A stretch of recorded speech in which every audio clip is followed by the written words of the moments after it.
Welcome to the new season of the Live Your Spa Life show. The Spa and Spa Life stands for Seek Power Always, that divine power within you to do what you're here to do. The theme for this season is intentional living. Amazing people like you share ways to live by design and with purpose to ensure that this short ride of life occurs with choice, physically, financially, spiritually, and in your relationships to create a world-class life.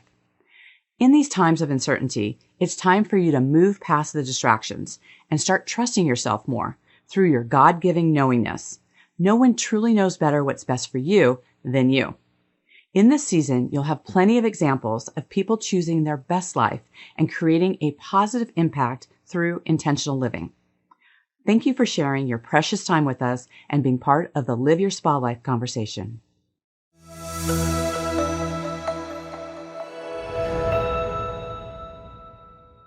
With us today is Lyndsay Dowd, the founder and chief heartbeat officer of Heartbeat for Hire. She has 25 plus years of sales experience and spent 23 of those years climbing the ranks of IBM. Today, she is a top 10 coach featured on Apple News and Grit Daily, and a speaker teaching leaders that building irresistible sales culture produces results. Now, Lindsay lives in north of Boston with her husband, teenage twins, and 2 wiener dogs. Lindsay, welcome to the show. Thanks for having me, Diane. Happy to be here. Well, let's just start with what is life like with 2 twins in their teens? Well, when you're a parent of multiples, and I say multiples because I have lots of friends that have twins and even triplets, and it's your only children, it's all you know. So if you have one and then you have multiples afterwards, your life is probably living hell. But if you have 2 and it's all you know, it's fine. So, as they grow up, the problems are bigger, the kids are bigger, it's all fine. But they're good kids, they get great grades, they're respectful. I'm pretty proud. So they're good. That is awesome. My grandmother had 2 sets of consecutive twin boys in 2.5 years. Oh, poor woman. Yep. That's a lot. That is a lot. Oh so my father is a twin. So it's I smile when I see that in families. Oh, it's great. It's a lot of fun, honestly. But because they're boy girl, it's actually, you could pick them out of a crowd. My daughter is my exact clone, and my son is my husband's exact clone. So everybody looks at me, they're like, "How'd you do that?" So, Say with perfection, right? Yeah, right. Yeah, it was all planned. I love it. Well, I love the whole heartbeat around it. I love how just, even your tag, like elevate the pulse of your workforce. Like, I just think that is so creative and wonderful. And, we've really gone through some big changes in business the last couple of years with people working at home, having more remote, people. And so how are you seeing that affecting the culture and building culture? Yeah, I agree with you, Diane. I think there's been a massive paradigm shift, and it's really great to be on this end of it right now. I've been in the corporate space for my entire career, and I don't think up until really the last year or so, I've actually seen such a focus on what we used to call soft skills. Now they're just considered leadership tenets. And, the old way of managing people was aggression and intimidation and boys clubs, and especially in sales, especially in tech where I was, there wasn't always a lot of women, and the environment was cutthroat. It was tough. It was meant to be hard, and they wanted to weed out the people that were softer or had a different, calmer approach or a kinder approach. It wasn't really welcome. And now, I really looked at the Great Resignation as this moment, and this is why I was so excited to talk to you today, because I know you talk so much about living with intention. I really think that moved into the workplace, and people started getting really intentional about their career. And they were really taking a breath and saying, I don't want to be treated like crap anymore. I want to work for someone who values me, and I want to do hard and good work and complex things, but in an environment that supports me, where I'm seen and I'm being paid fairly. And so now leaders are really forced to think of their approach differently. And so I coach a lot of these leaders because they hadn't had to do this before. And lucky for me, I built these teams. I know what it feels like when it's good. And I know what it feels like when that boss, and someone said this once to me, she said, "Girl, I've got your back. Now fly." And when someone says that to you, all of a sudden you're like, okay, I can take some risks. I can do some things I've never tried because she's got my back. And that's how my team felt. And I just love helping leaders understand that, because when you give your team that support, they do incredible, incredible things.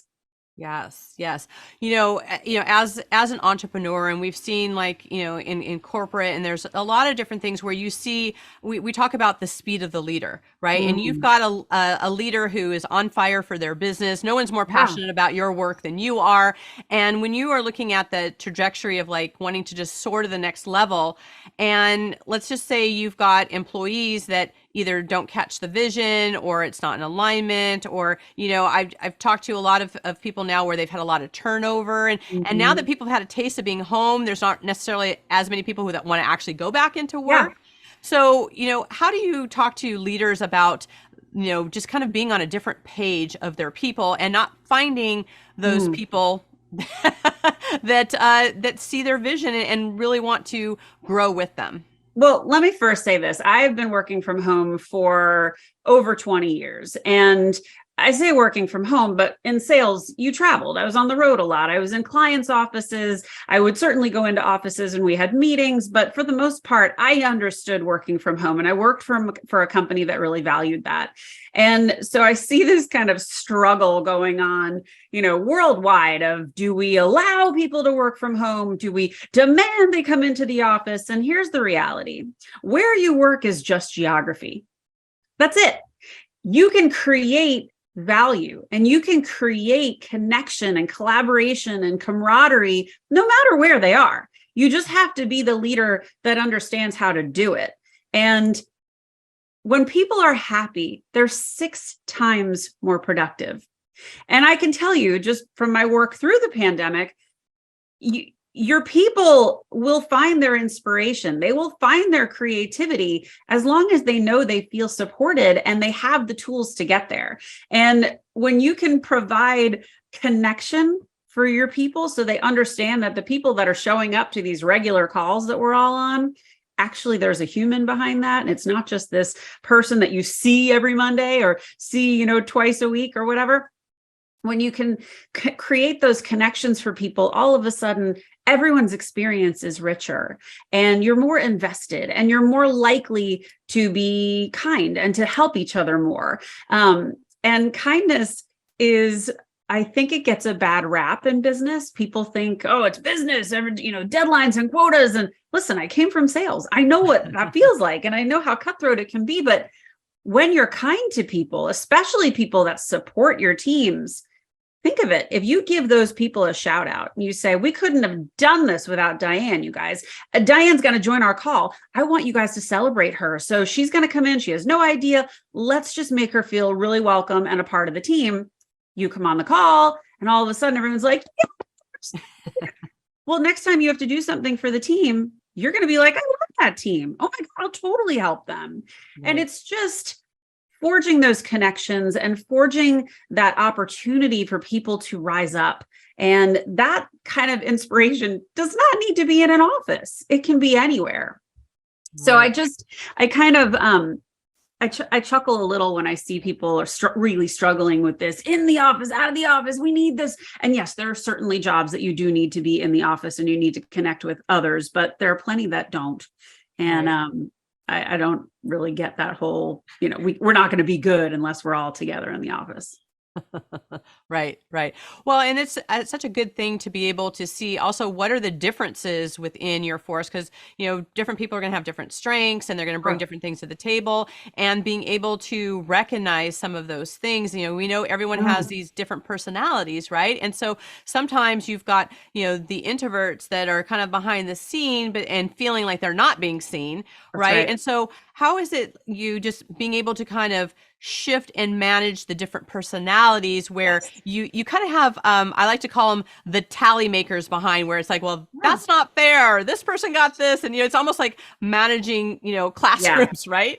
So just dealing with the personalities. This is one of my favorite conversations, because one of the things I encourage leaders to do, and I've done this myself, is you need to know your team. And any leader that says they don't have time for one-on-ones is in the wrong job. So Agreed. when you have that one-on-one time, the best question you could ask is, how can I be the best leader for you? And what's going to happen is you're going to get wildly different answers from everyone you ask. And that's based on tenure and age and career aspirations and goals and experience. And when you get those answers, all of a sudden, you know who needs more training. You know, okay, this person loves doing analytics. Okay, next time I have an analytics job, I'm going to give it to them and let them shine. Or this person loves speaking in front of crowds. I'm going to let them give the next presentation to the team. So you're using your delegation thoughtfully. You're giving people opportunities to rise and change and stretch and grow. But you're also taking the time to understand what motivates them. And maybe they don't love the job they're in, but you can ask them, what did they love about previous jobs? So you can figure out together what their career path needs to be. But all of this basically helps you do two things. One, build trust. And when you build trust with your team's going to do incredible things for you. I've done it myself. I've seen it. I've done it for other leaders. It's a profound thing when you trust your boss. The other thing is you build a culture of advocacy and you become that employee's advocate. So if you're a good boss or a good leader, you say to these other leaders, hey, I know you're hiring. I've got someone on my team. I love this person. I don't want to see them go, but I think they'd be really good for you based on what you need. And you all of a sudden are creating a much better awareness of the bench that you guys have. You understand how your team is stacked. And when people are looking for those new career opportunities, you advocate for them. And if you take it a step further, you get the whole company to do that. And all the leaders understand where their talent is. So when you have those leadership conversations and you're tapping people on the shoulder for the next jobs, you've got all kinds of ideas and commentary on who should go where and when. Right. When you're building that longevity of wanting to go to the next level, wanting to be long-term, people knowing that you've invested in them. One of the things that, I've noticed in, when I've consulted with companies of really having to look at the 70-30 rule. And I thought this was like a really good awareness for people where it's like 70% of your job, you're doing the things that you love and you're just on track with all that. But there is that 30% of the job that, and that those numbers can vary a little bit of like, that's just kind of the grunt part of the work. That's kind of like just the aspects of that part of it. So how is it that, and sometimes people, they kind of have the misperception. They think 100% I'm going to be loving everything and there's not going to be any challenges or, all these things that happen. How do you help them get through kind of the drudgery aspect of it, the part that is not the fun part of the job? Well, it's so funny you say that because a friend of mine just did a post today on LinkedIn on your dream job. And the comment was, is there really such a thing? And no matter what you're doing, I don't care. You could be like, the stars align. This is exactly what I wanted to do. There's always going to be some aspect of it that is drudgery. There's always going to be something maybe you're not so good at. I don't know anybody that is good at everything. Right. I'm certainly not. And I know what my shortcomings are. So I hire people to help me with those things. But, there's always going to be something that's not going to be perfect. It's not going to be ideal. It's going to be a bit of a, I got to do this. And as long as the scales are way heavier on the stuff that you love, then you learn the things that you're not good at. But you know what? The networking, the complimenting each other, the one hand washes the other. You can ask for help on those things that you don't do well. I just feel like there is no such thing as just like a job description. If you meet all of the things on a job description, you are overqualified for that job. You just are. So if there is a dream job where every single thing is perfect, I'd be amazed. I mean, there's somebody you're not going to like working with. There's some process you're not going to enjoy. It's just life, but that's okay. If you didn't have that, you wouldn't have the good. So you need the sad to have the happy. You need, all of the different yin and yang to really help you understand what is good. Absolutely. And I love that about not having all of the skills in place, because that's part of the on the job training. And I'm laughing because, when I was a police officer, I had no idea the extent of things that I would be involved in, or the type of calls, or, and that's not even including the undercover aspects of it. But it's just like, you literally have to take all of the things in your training, all your life experience, and you make the best decisions you can in the moment. And that's just a reflection of life, right? About looking at when you're presented with things, how do you approach them? What do you look at? What, how it impacts you in different ways. And with that being said, fear can come into play, and how people orientate themselves to fear and how they look at those things. How do you orientate yourself with fear, and how do you move through it, and how do you help teams with that? Well, it's so funny because fear can be the great paralyzer or the great energizer. And I will tell you that after being in corporate for 25 years, I went to another company. I was there for 6 months and I got fired. And anyone that knows me is kind of like, how does that work? How do you do 23 years at one company and then get fired in 6 months?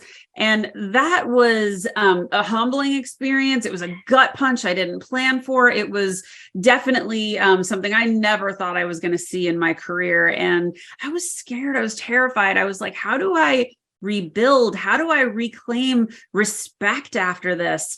And I had to kind of take a breath and say, okay, what am I going to do? And this is how Heartbeat for Hire was born, because I sat there and said, okay, what am I good at? What do I love to do? And what do I do really well? How can I help people the most? And I wrote this job description. And I remember the day that I was on LinkedIn and I'm like, okay, I'm going to announce this right now. There's like 1,500 people that are going to see this right now. Well, that's not how LinkedIn works. I think like 10 people saw it, maybe 100, but it was fine. And, there's so many unknowns, but I did it.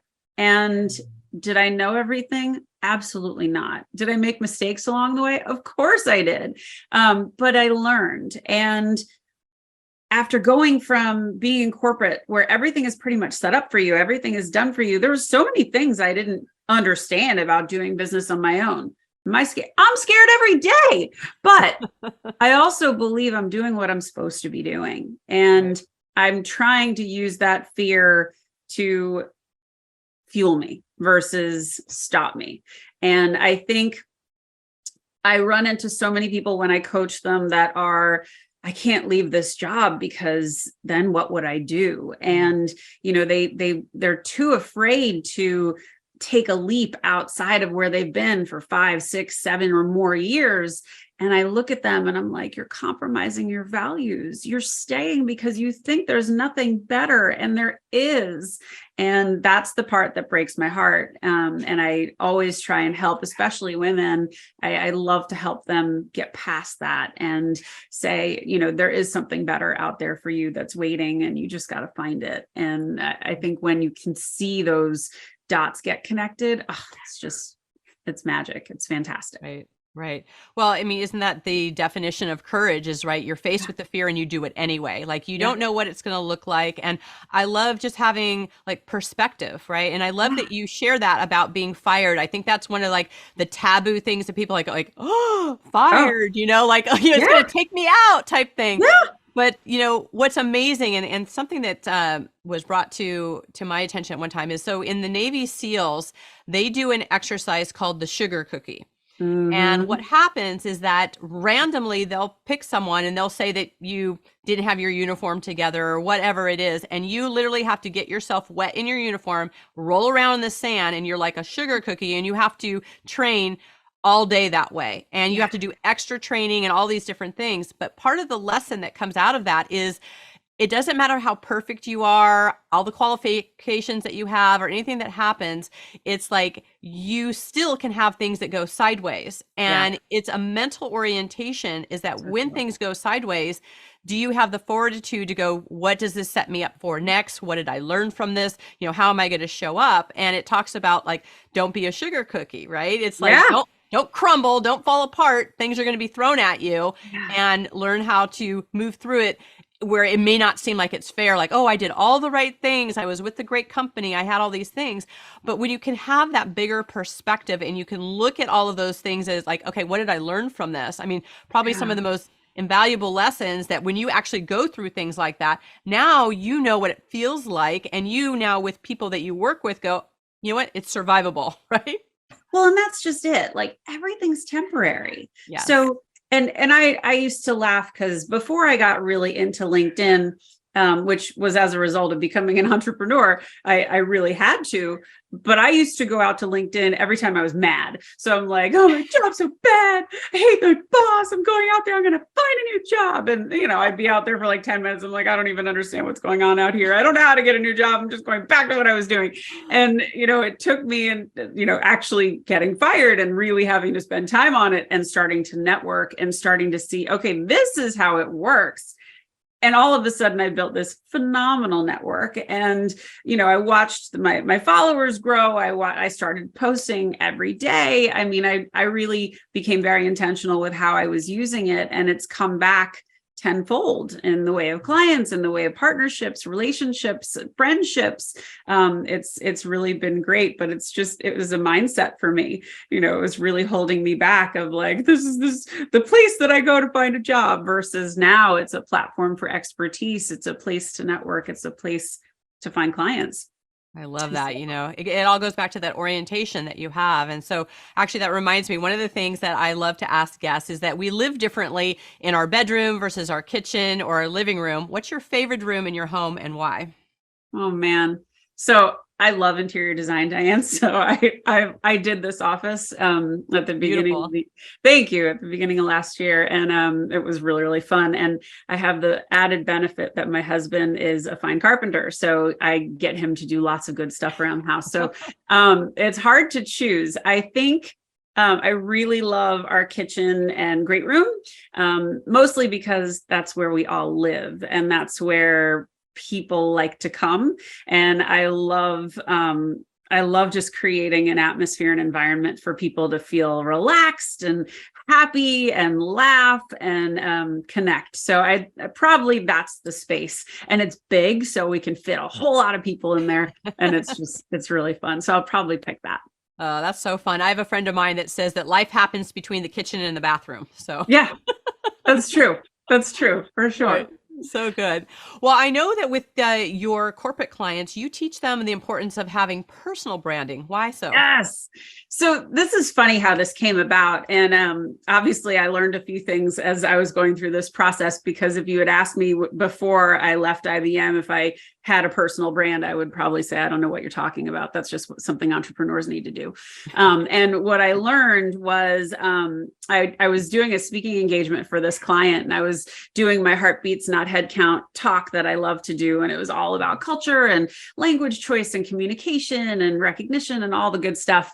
And at the end, I did like 3 or 4 minutes on, and don't forget, you are not your job. You are so much more than that. And LinkedIn is the place where you can define that for yourself. There's no such thing as job security. There's only career security. So think about it. And so they called me back. They're like, you are our top rated speaker. We loved having you, but we want you to come back and we want you to do a talk on that. And I was like, oh, okay. And so now I do this LinkedIn basics class, and it's really an hour, and I take them through online. Everybody's on their LinkedIn profile on their phone and on their computer. And we talk about the architecture of your profile and all of the different parts that make it up, and what you can do with all of them, and what you should pay attention to, and how you have to write things in first person versus not. And it's so much fun. I love seeing the light bulbs go on, and I love seeing their experience change as a result. So there's so much good to be found. I mean, you and I found each other on Insta, which I loved anyway, but it's still similar in that you put out what you want people to come to you for. In LinkedIn, you just have a much larger opportunity to do it because you can say a lot more. Right, right. So, Well, one of the things I love about personal branding, and I think this circles back around to knowing your employees, right? Knowing the people, your team members who are around you, because when you know what they want and what they represent and what that looks like, and that is separate from the building that they think that they're working for, then their passion for what they're doing is so much more, and Well, it's so important. And take it a step further. I always tell people, I'm like, make your LinkedIn profile a little personal, because, on mine, it says I'm a massive dog lover, an amateur bartender, and I love interior design. So if somebody's looking at that, they're like, I'm a dog lover too. And it's one more thing to connect on. It's one more thing that makes you human. It makes you interesting. But from one of the things that I would teach and that I did when I was leading big sales teams is find out what people's interests are. Ask them what their life is like at home. Ask them what motivates them. Do they play a sport? Do they have a hobby? Do they like to work out? What food do they like to eat? Because all of a sudden, that's one more nugget you get to shout out on a team call. And if you say, oh, dude, I had sushi last night. Jimmy, I know you love sushi. Oh, you love sushi? I love sushi. What do you love? And all of a sudden, it's just one more thing to connect on. And everybody goes through the motions when there's no connection. When there's connection, it's just more interesting. You become more invested in each other. And all of a sudden, people are like, hey, do you want to have like a cocktail after work, like a virtual one? Let's just talk. I want to get to know you better. And your experience changes. What you're willing to do for people changes. Right. So I think it's important to add that in. Yeah, definitely. Well, I think I've heard lastly that some of the statistics were that if people who worked for a company had 5 to 7 friends within that company, they would never leave. Oh, it's true. I mean, that's what certainly kept me at IBM for as long as it did. And I come from a massive legacy. My family put in 105 years at IBM. So we had relationships. I mean, I grew up in that company. So the relationships abound. And everybody always said the hardest thing about leaving was always the people. And I think when you love who you work with and you're inspired by who you work with, it makes your job so much richer. Yeah, I love that. I love that you talk about family legacy. If you would ask your parents today what you did for a living, what would they say? Now they could explain it. I think at IBM, they could never explain it. My mother, she's a school teacher. She would be like, you sell software as about as much as I can tell. Like I don't even know if she could articulate that. But now they'd be like, you're a speaker. Aren't you a motivational speaker? I'm like, yes. And I'm a coach. Oh, right. You're a coach. So yeah, that's easier for them to talk about. My dad was an IBMer, so he always could figure it out. And he would go so far as to be like, and I think I found you a client. All right. Keep it over there. So, but yeah, they understand this language much, much easier. I think they just would like to find me clients wherever they can, which I'm very appreciative of. That's so funny. I have to laugh because, with a name like Spa Life, right? And, yes. It's like coming from law enforcement, and then I do consulting, like all these things. And my dad would get on my social media and go, there's Diane doing that thing that she does. Like, oh my she does. I love that. I'm like, I love that. So I love our parents, like they're our cheerleader. They just don't necessarily know what we do. This will make you laugh. So I joke that on Facebook, it's like all my parents' friends that are on Facebook that see my stuff, and I'll run into them. They're like, I just love what you're doing. I don't know what it is, but I just love it. And I watch all of your videos and you look so pretty. I'm like, thank you. I appreciate your support. It's so great. I have the same thing with like my parents' friends too. And it's just like, you know what? If you smiled today, or that gave you a tip, or that helped you, good on you. Yeah, I know. It makes me laugh. And then I have my other friends that are like, I make my husband watch all of your videos. I'm like, oh, good. That's great. Maybe he'll hire me. That's good. I love it. So good. Well, Lindsay, I know that our listeners are going to stay in contact with you. How can they best do that? So my website is heartbeatforhire.com. All of my socials are there. I'm on TikTok and Insta and Facebook and YouTube. I have a podcast too. And so my podcast is on YouTube on video and on all the platforms as well. But go to my website and you can find all the rest there. So good. I love it. Well, as you know, that our theme for this season is intentional living. So in what ways are you living an intentional life today? I became so intentional during the pandemic. And that was such an awakening on so many levels. But, before the pandemic, I think I was living quite an obligatory life. It was, it would be good for you if you went to the shower. It'd be really good if you showed up at this PTA meeting. It would look good. There was a lot of that kind of conversation. And I just I got a reprieve. I didn't ask for it, but I did because nobody was doing those things. And I just became so selective about who I was spending my time with. I really wanted to be around people that were recharging my battery and that were recognizing, who I was and what I was trying to do with my life, and really wanted to support that. And I became equally intentional with work and made this shift out of corporate to entrepreneurship and building my company. And so pretty much everything I'm doing now is very intentional, and teaching teenagers how to be intentional is really hard. I'm learning, but there's a lot of more, I got a rep to protect, and it's not that easy, mom. And I can't do things like that. And I get it. They've got different guardrails than I have right now, but I think so much of what I do is live with intention, and it was a really great lesson to learn, and it's something I'm proud of. Oh, that is so fantastic. Well, we so appreciate that you chose some time with us today and sharing your journey and all of your, wisdom and nuggets that you had for us. We so appreciate that. Oh, it was my pleasure. I loved being here. This is a great chat.